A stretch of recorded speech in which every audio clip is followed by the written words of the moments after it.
What's up, guys? It's Ben from North Carolina. You know, when people first hear about paramotors, they wonder, can you just fly anytime you want? I think they're imagining paramotor pilots skipping the morning commute, flying up over the traffic and just landing right next to their office. But the truth is that we are really looking for optimal conditions, and that often means light wind or at least steady wind. If the wind is gusty, we experience that as turbulence or bumpy air.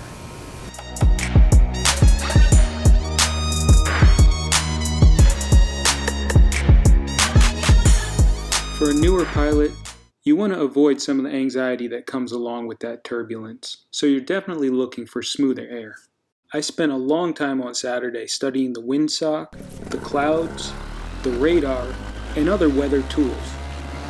I used the app Windy to look at the forecast of wind, and on Saturday it was meant to be around 2, gusting to 5 in the hour before sunset.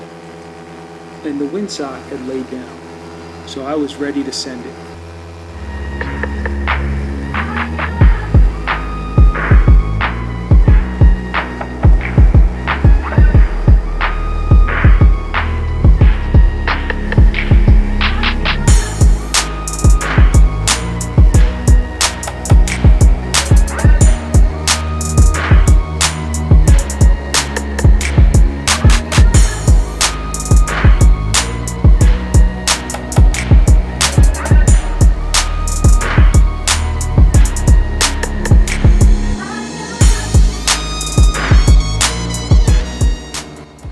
So a few things became apparent by the time I reached an altitude of 500 feet.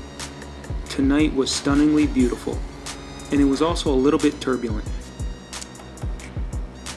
I think most experienced pilots would describe this as pretty mild turbulence at 500 feet. And I've learned if you don't like the conditions where you are, try a different altitude and see if it's more comfortable.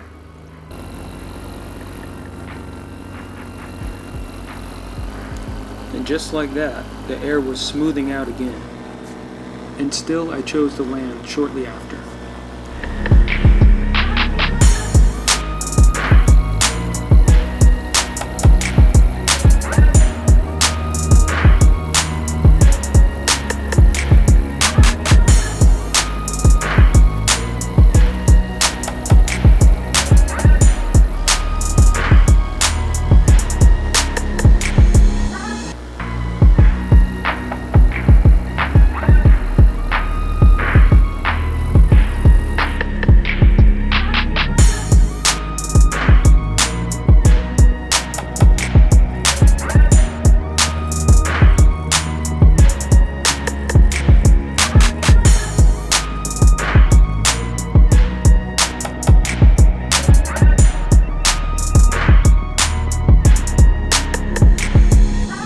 I gotta admit, I'm not proud of myself.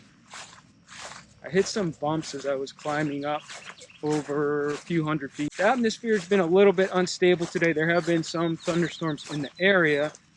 None right around here immediately, but I just wasn't expecting those bumps.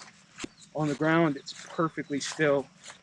Looked at Ryan Carlton and everything else, so I just wasn't expecting that, and it made me wonder, have I made a mistake? Am I missing a sign that I should be landing? I think I'm also doing myself a disservice by always flying in butter air, which means I don't have any bump tolerance, and I get freaked out. Thanks for joining me on my flight, guys. Alright guys, before I beat myself up too much, and after having a moment to reflect on that flight, I think new pilots do have to balance a couple competing objectives. On one hand, you do want to work through a skill progression.